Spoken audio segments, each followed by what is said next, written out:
Hello, my name is Alyssa Vargas, and today I'll be giving my final discussion presentation on studying behavior I chose to incorporate into my routines to help me become a better student. Today I'll be talking about positive reinforcement.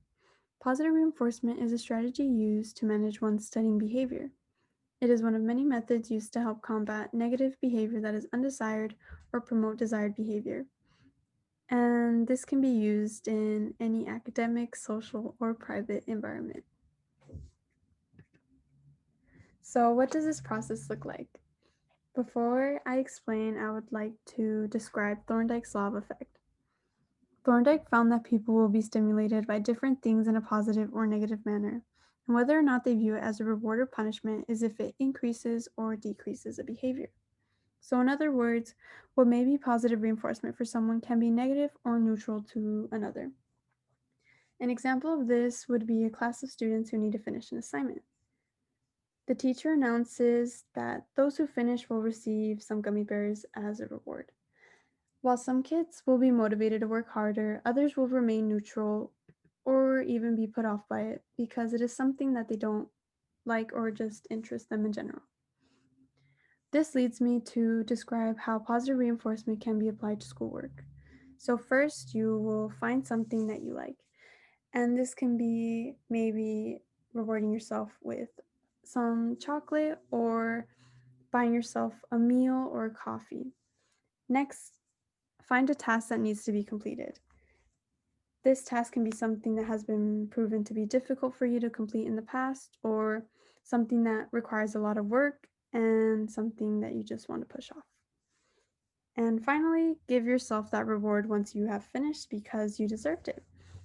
And what you will see is that by incorporating positive reinforcement, you will be able to maintain a level of persistence throughout the process, be encouraged to meet your goals because you know that there is a reward at the end, and hopefully increases the chances that this behavior will reoccur.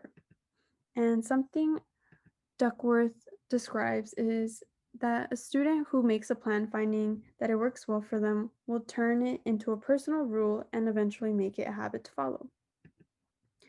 And I found myself applying this to my midterm papers. In the past, I had struggled to find motivation in the past because I had always struggled with the research and planning process, and this led me to procrastinate a lot. However, by applying positive reinforcement, I found that my experiences changed. I chunked out my essays beforehand throughout the week and created goal markers for myself with these chunks. And at the end of reaching my goal, I rewarded myself with boba and found that I had found an incentive for myself and actually created an interest in writing these papers. So the results of this positive reinforcement was that I actually had free time to spare because I finished it early with all my planning. And this gave me time to review it and submit a paper I was confident with. Overall, it reduced my stress levels, and my favorite result and reward was that I got a perfect score on this. An adaptation to other schoolwork or maybe even home life that I would put positive reinforcement with is my reading assignments or your reading assignments. As we've learned in this class, college textbooks tend to be longer in general, use smaller font, and contain topics that are a bit more complex to understand. So, as step one goes, find yourself something that motivates you or incentivizes you. Maybe a snack, talking with some friends, or going on your phone for a bit. Next, chunk your readings and plan your goals and markers in advance so that you know what lies ahead. And I can assure you that you will watch your motivation increase because you know that you will have a reward awaiting yourself at the end.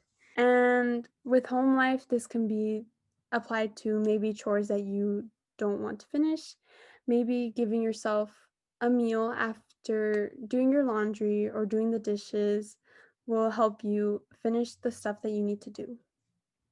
And here is my list of references. I hope you enjoyed it, and if you have any comments or questions, please comment them down below. Thank you.